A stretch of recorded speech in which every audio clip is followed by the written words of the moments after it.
Marry me before the first snow.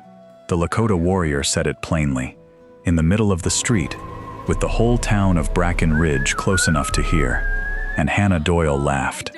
She did not mean to. The laugh came out of her before she could stop it, sharp and disbelieving, because in 3 years, no one in this town had offered Hannah Doyle so much as a kind word.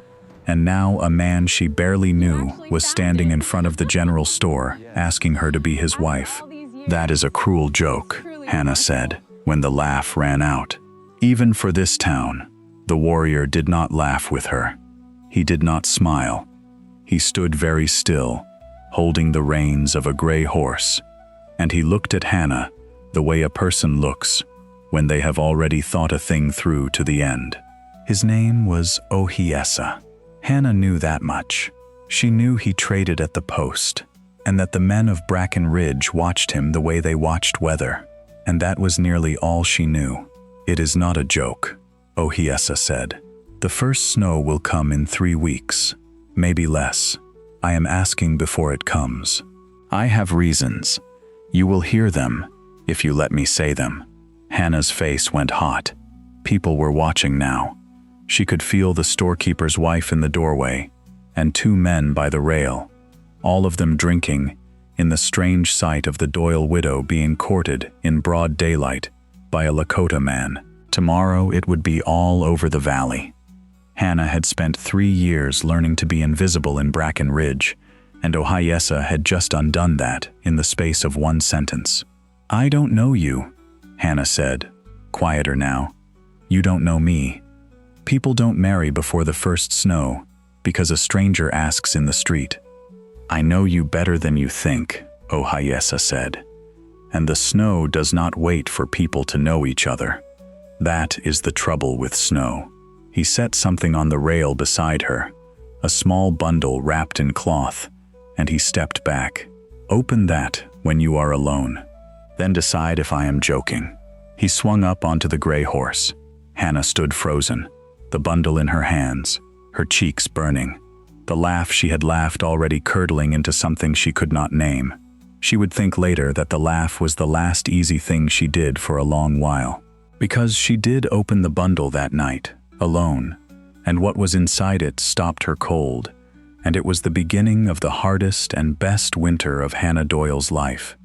To understand why Hannah laughed, you have to understand what 3 years had done to her. Hannah Doyle had come to Bracken Ridge as a bride. Her husband, Thomas, had marched off when the war between the states reached even this far west, and he had not marched back. A letter came instead, the kind of letter that thousands of women learned to dread. After that, Hannah was a war widow on a hard quarter section of land, and the town decided what a war widow was, and the town's decision was not kind. The men thought she should sell out and go back east, though there was no east to go back to. The women thought she ought to remarry quick and quiet to one of the older widowers, to make herself useful and stop being a question with no comfortable answer. When Hannah did neither, when she simply stayed and worked her land and kept to herself, Bracken Ridge let her drift to its edge. The church pew she sat in emptied around her. Invitations stopped. People nodded if they had to, and looked away if they could. Loneliness like that does a particular thing to a person. It teaches them to expect nothing. Hannah had stopped hoping for kindness so completely that when kindness finally arrived, dressed as a marriage proposal in the middle of the street, her first response was a laugh, because hope had become a thing she did not trust. She was not a bitter woman. I want to be clear about that, because it matters. Hannah had every reason to turn hard, and she had not. She still left bread out for the half-wild dog that came around in winter. She still spoke gently to the children, who were too young to have learned to avoid her. But she had learned not to want things for herself, and Ohiyesa had just asked her to want the largest thing of all. That night, Hannah set the cloth bundle on her table and looked at it for a long while before she opened it. She told herself it would be nothing, a trick, a trinket meant to make a fool of her in front of the town. She had been made a fool of before, so Hannah braced herself the way she had learned to brace herself, and then she untied the cloth, and what she found inside was not a trick at all. Inside the cloth was a small wooden horse, carved by hand, worn smooth as river stone from years of handling. Hannah knew it at once. She had seen it before. She had, in fact, held it before, 3 winters ago, in the worst week of her life. She sat down hard in her chair, because the memory came up all at once. It had been the winter Thomas died. The letter had come in November, and Hannah had gone somewhere very far inside herself, and she had stopped doing the things a person does to stay alive. She had let the fire go low. She had not eaten, and into that frozen, grieving house had come a knock, and Hannah had opened the door to a Lakota man she did not know, half frozen himself, carrying a small boy, with a fever, burning the child up from the inside. Hannah did not remember deciding to help. She only remembered that there was a sick child, and that she had buried enough grief that week to know she could not bear to watch a child die on her step. So she had taken them in. She had built the fire back up for the boy's sake when she would not build it for her own. She had nursed the child through 3 days of fever, and on the 3rd night the fever broke, and the boy opened his eyes. Before they left, the man had pressed something into her hand, a small carved horse. He had said it was his son's most precious thing, and that a precious thing was the only proper way to say a debt like this would not be forgotten. Hannah had forgotten it anyway. Grief had swallowed that whole winter. She had put the horse in a drawer and let the years close over it. But Ohiyesa had not forgotten. The boy with the fever had been his nephew, his dead brother's only son, and Hannah Doyle had kept that child breathing through the worst of the cold. Ohiyesa had carried the memory of her for 3 years, the way Hannah had carried her loneliness, quietly, without setting it down. And now he had brought the carved horse back to her doorstep, the precious thing, to tell her that the debt had never gone anywhere, and that what had grown out of it in him was not a debt at all anymore. Hannah held the little horse in both hands, and understood that Ohiyesa had not been joking. Understanding it frightened her more than the proposal had. Ohiyesa came back 3 days later, and he did not come empty-handed, and he did not come to push. He came to work. Hannah's barn roof had sagged through 2 winters because she had no money for lumber and no strength to lift the beam alone. Ohiyesa arrived at first light with another man from his band, a quiet older fellow named Tasunke, and the 2 of them set the beam right and patched the roof, while Hannah watched from the yard, not knowing what to say. When it was done, Ohiyesa did not ask for thanks, and he did not mention the proposal. He simply told her the roof would hold through the snow now, and he rode away. The next week, he came again. He brought elk meat, more than one household could use, and he showed Hannah how the Lakota dried and stored it, so it would last until spring. He fixed the gate that had hung crooked since Thomas died. He never stayed long. He never crowded her. He courted Hannah the way you gentle a horse that has been treated badly, slow and patient, asking nothing, letting her come to him in her own time. The town noticed, of course. The town noticed everything. A man named Albert Stike, who ran the freight office and considered himself the conscience of Bracken Ridge, took it upon himself to warn Hannah. He found her outside the church one Sunday and told her, in a low, righteous voice, that a white woman keeping company with a Lakota man was a scandal, that it would not be tolerated, that she was shaming the memory of her soldier husband. "My husband," Hannah said, "is 3 years dead in a grave I have never seen, and in 3 years, Mr. Stike, the only soul in this valley to mend my roof or bring me food, was the man you are warning me against. You may keep your scandal. I have been cold and hungry, and alone with your good opinion. I will see how I do with his help instead." Albert Stike went purple and walked away. Hannah stood shaking on the church step, surprised at her own voice. She had not spoken so many words to a Bracken Ridge man in 3 years. Something in her was waking up, and it scared her, and she could not make it stop. On the 4th visit, Ohiyesa did not come alone. He came with a boy of perhaps 9 years, lean and quick-eyed, who sat his pony with the ease of a child who had ridden before he could walk.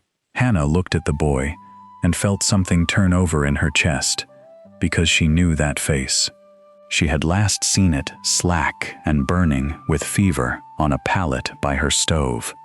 3 winters gone. "This is Mato," Ohiyesa said. "My brother's son, the boy you kept alive." Mato slid down from the pony and stood in front of Hannah, studying her with a directness that only children have. For a moment, no one spoke. Then the boy reached into a pouch at his waist and held out a small thing toward her. It was a bird, carved from pale wood, no bigger than a thumb, the lines of it clumsy and careful at once. "I made it," Mato said, in slow and careful English. "Uncle says you are the woman from the fever winter. I do not remember your face. I was too sick. But I remember warm. I remember a fire when I was cold and a hand that did not let me fall. My uncle says that was you." He pushed the bird closer. "So I made you this, a precious thing, for a precious thing. That is our way." Hannah took the little wooden bird. Her hand was not quite steady. She thought of the carved horse the boy's father had pressed on her 3 years before, and she understood that she was standing inside a circle these people drew around kindness, a circle that did not forget and did not let a debt of the heart go unanswered. "Thank you, Mato," Hannah said. "I will keep it always. I kept the horse your father gave me. I have it still." The boy's eyes went wide. "You kept the horse? All this time?" "All this time," Hannah said. "I did not know your names. I did not know if you had lived. But I kept it." Mato turned to his uncle and said something rapid in Lakota, and Ohiyesa answered, and the boy looked back at Hannah with a new expression, something like wonder.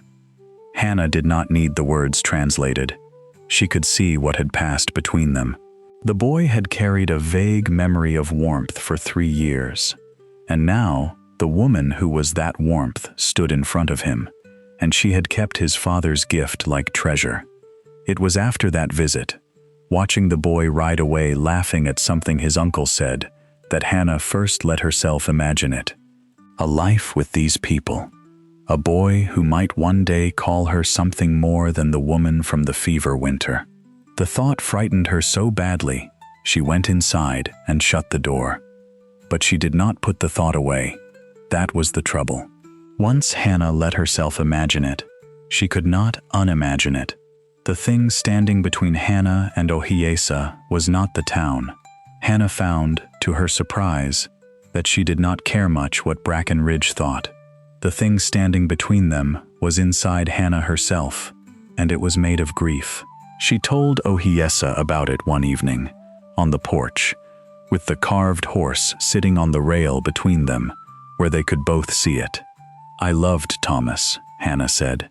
"I loved him, and the army sent me a letter, and the world ended. I built a wall around myself after that, so the world could never end again." "You are asking me to take the wall down. You do not know what you are asking. The last time I let myself love a man, I nearly died of it when he was gone." Ohiyesa listened to all of it. He did not rush to answer, which Hannah was learning was his way. When he spoke, his voice was low and even. "I lost my brother to a soldier's bullet," Ohiyesa said. "I lost his wife to the coughing sickness. The boy you saved, my nephew, he is the only family of my blood I have left. So I know the wall you speak of. I built one too. I have refused every match my people offered me, because the wall was easier than the risk."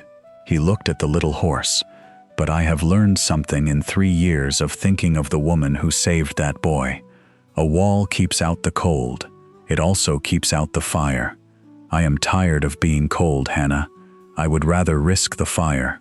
Hannah said nothing for a long time.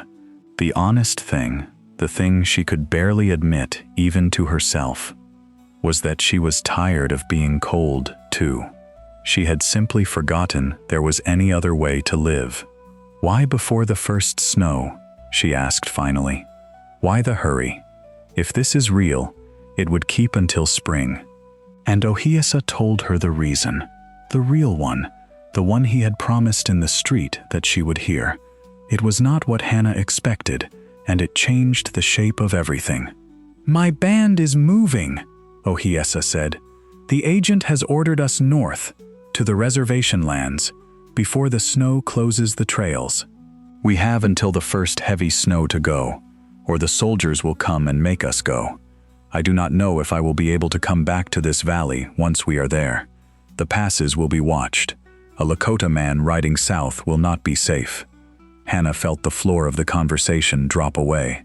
So you see, Ohiyesa went on, I am not asking you to decide between us slowly over a warm spring, the way people should. I am asking you to decide in 3 weeks, because in 3 weeks the trail north closes, and I will not ask you to be torn from your home and dragged to a strange place by a man you do not yet trust. I would not do that to you. So I am asking you to choose with your eyes open. Come with me before the snow, as my wife, of your own will, or stay and keep your land, and I will carry the memory of you the rest of my life and never blame you for it. Both are honest choices. But the snow decides when you must make them. Hannah understood then why he had not waited for a gentle courtship. He had not been rushing her out of impatience. He had been racing the weather and the soldiers and the closing of a door that neither of them controlled. You would leave your people for me? Hannah asked. Or take me from mine? I would not leave my people, Ohiyesa said. I cannot. They are going north and I go with them. I am asking if you will come. It is a hard thing to ask. I know what I am asking you to give up. Your land, this valley, the grave you have never seen but could always go to. I am asking you to give all of that up for a life that will not be easy. With a man on a reservation the government would rather forget. I would understand if you cannot. But I had to ask before the snow, because after the snow I cannot ask at all. Hannah looked out at the gray autumn sky, heavy and low, the kind of sky that comes before the cold. She had 3 weeks, maybe less, to decide the whole rest of her life. Word of the carved horse and the boy and the mended roof ran through Bracken Ridge the way water runs downhill, and the town decided, as towns do, that something had to be done about Hannah Doyle. Albert Stike led it. He gathered a handful of the righteous men of the valley, and they came to Hannah's land on a cold afternoon, not with violence, but with something Hannah found almost worse. They came with concern. They stood in her yard with their hats in their hands and told her they were worried for her soul and her safety and the good name of the valley. They told her the Lakota were being moved north for everyone's protection. They told her a decent war widow did not take up with such a man, and that if she persisted, Bracken Ridge would have no choice but to turn its back on her entirely. Hannah listened to all of it. Then she asked Albert Stike one question. Mr. Stike, Hannah said, in 3 years, how many of you crossed my fence to see if I was alive? I buried my husband by letter. I went hungry the first winter. I have been sick alone in that house, with no one to bring me so much as a cup of broth. Where was the good name of the valley then? No one answered her. The men looked at their boots. Albert Stike opened his mouth and shut it again. You did not turn your back on me, Hannah said. You never faced me at all. You cannot turn away from someone you were never looking at. So keep your concern. I have learned what it is worth. She picked up her axe and went back to splitting wood, and after a while, the men of Bracken Ridge put their hats on and rode home, and Hannah found that her hands were shaking, not with fear, but with something that felt strangely like freedom. That night, Hannah understood a thing she had been circling for weeks. The town could not take anything from her, because the town had never given her anything. The only person who had given her anything in 3 years was the man asking her to come north before the snow. The choice she was so afraid of was not really a choice between safety and risk. It was a choice between a town that had abandoned her and a man who had remembered her. Put that way, Hannah did not know why she was still afraid, but she was. Fear does not always listen to reason. Remember the wall she had built after the letter about Thomas. Walls like that do not come down because an argument is won. They come down a stone at a time, slowly, and Hannah was still pulling at the stones. The next 2 weeks were the strangest of Hannah Doyle's life. She went on as if nothing had changed, because she did not know yet what she would choose. She dug her last potatoes and split her wood and mended her fences, the ordinary work of a woman planning to stay. But she did it all with the carved horse in her apron pocket, and her mind turned the question over and over until she was dizzy with it. Staying was the safe choice, and Hannah knew exactly what staying looked like, because she had been living it for 3 years. It looked like this porch, this silence, this slow narrowing of a life, until there was almost nothing left of it. Bracken Ridge would let her grow old at its edge and bury her without learning her first name. That was what staying offered, safety and nothing else. Going was the terrifying choice. Going meant leaving the only home she had. It meant a hard life among strangers whose language she did not speak, on land the government had penned them onto. It meant trusting a man she had known for 3 years, only through a single act of mercy and 3 weeks of mended roofs and dried elk meat. Going could be a terrible mistake, but going also meant Ohiyesa. It meant a man who had remembered her kindness for 3 years and carved his hope into a small wooden horse. It meant being chosen, fully and on purpose, by someone who knew exactly what he was choosing. Hannah had not been chosen by anyone in a very long time. Tasunke, the quiet older man, came by once during those weeks, sent by Ohiyesa with a sack of dried berries.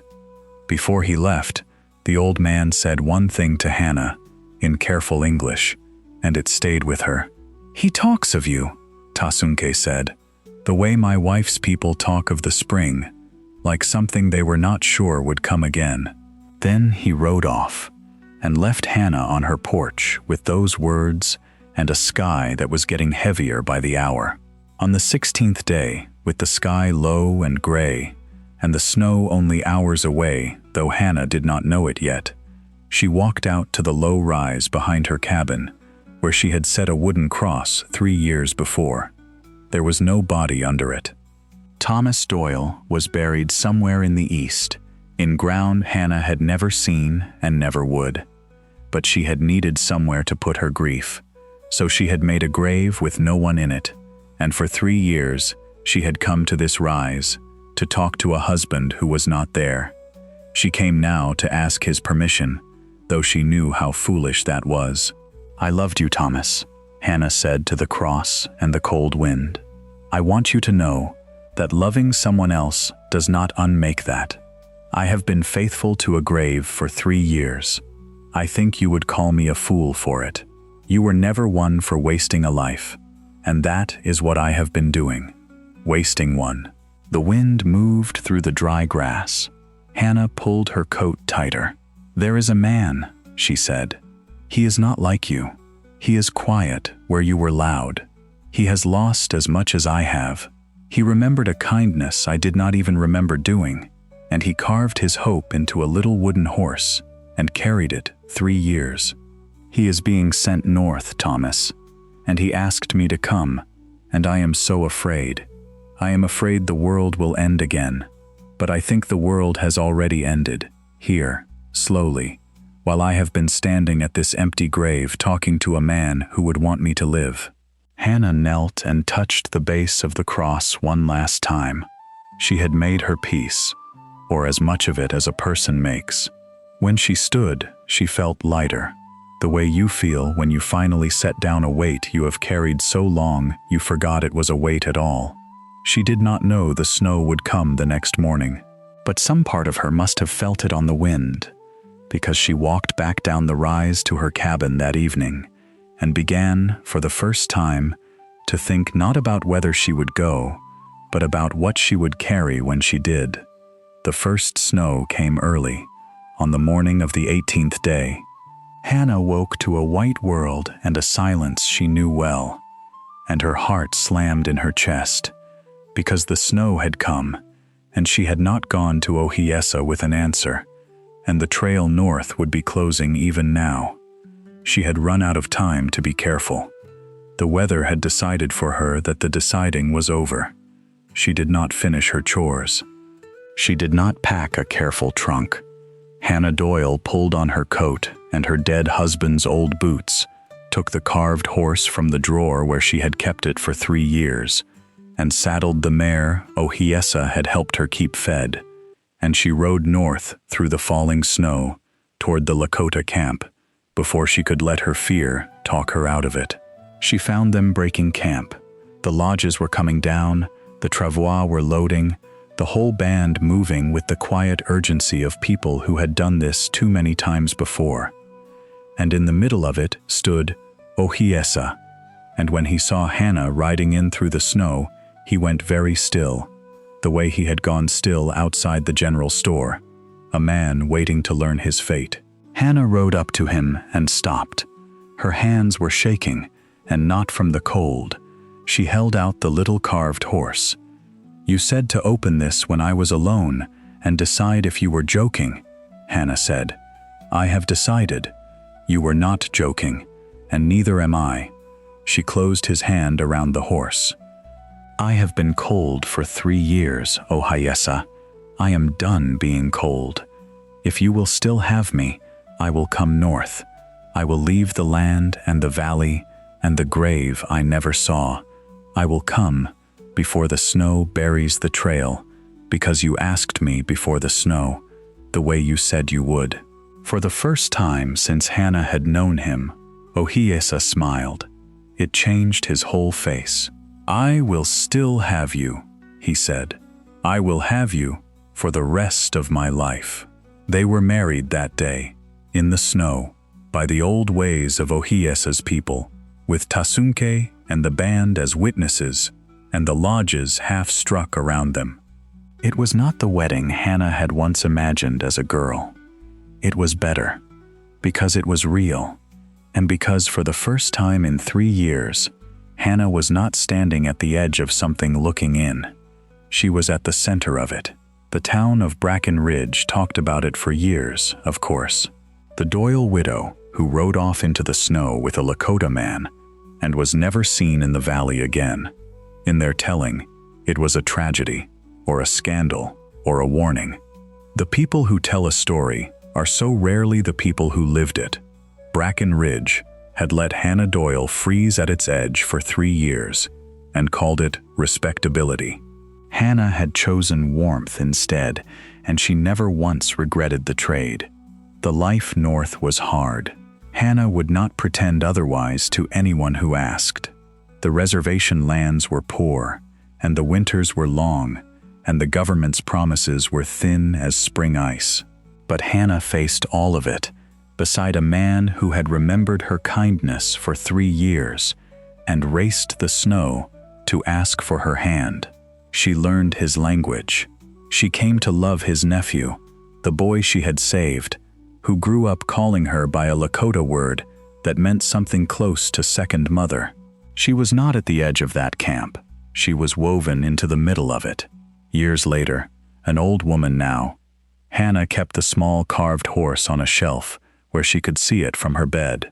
Sometimes one of the children would ask about it, and Hannah would tell them the story.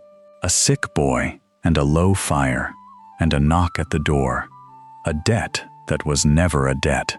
A man who came to the street one autumn and asked her to marry him, before the first snow, and a woman who laughed because she had forgotten that good things could be meant. I almost said no, Hannah would tell the children. I almost stayed where it was safe and cold. Do not ever do that. When something true asks for you, and you know in your bones that it is true, do not laugh it away. Answer it before the snow.